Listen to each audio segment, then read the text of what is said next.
All right, on to our last of our four topics, best practices for communicating with shareholders. This topic seems to have gotten a lot more attention recently, how audit committees communicate with shareholders, and shareholders seem to be expressing a lot more interest in the audit committee's role, its responsibilities, what it's doing to exercise its duties here. So I'm just going to throw this information out to the group. Is the information that shareholders receive from audit committees enough right now? And what are you seeing out there in the marketplace in terms of possible changes to the way audit committees communicate with shareholders?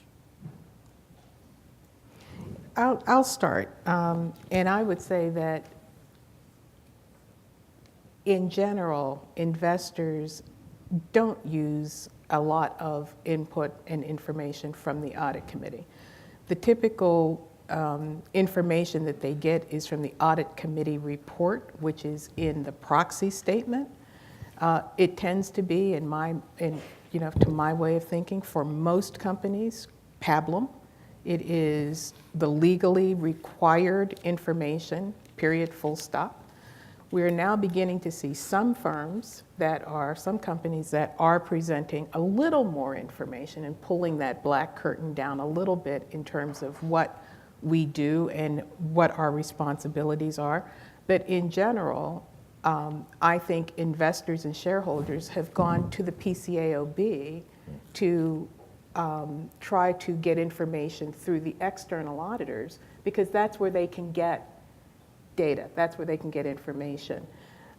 It has only been recently that, with a lot of pushback from, quite frankly, audit committees, saying that some of the proposals and some of the suggestions out there are beginning to step on audit committees' toes, quite frankly, that you're beginning to see people say, oh, well, there are audit committees out there. Well, what do you guys do? And quite a bit of confusion that we actually are responsible for a number of things that they are now trying to get through the external auditors. So I think there is a communication gap. I think that communication gap is because we have no vehicle, we have no voice as an audit committee to provide more information in terms of what we do, how we do it, and we do a heck of a lot of work on behalf of investors. We just don't have a good vehicle to communicate that. Okay. I'd agree. This could be a really propitious time to look at this, because the auditor's report is up in the air right now, and Exactly. Jay and his colleagues will figure that out in relatively short order. So, to me, the audit committee report is not particularly useful in its present form. It's also in the wrong place. Mm-hmm. It seems to me that the 10K should have the management report on the effectiveness, it should have the auditor's report, and should have the audit committee report. If for no other reason, the awareness of the audit committee, what it does and who it's made up, all of that is people are amazingly naive, and I think it's probably time to retool that report to provide more relevant information without getting into the specific issues, but right.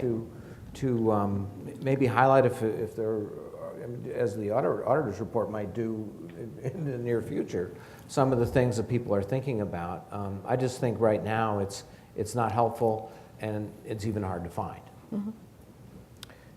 Have you heard of companies thinking, or audit committees holding town hall meetings with shareholders? I heard, someone told me that. I had not heard that before.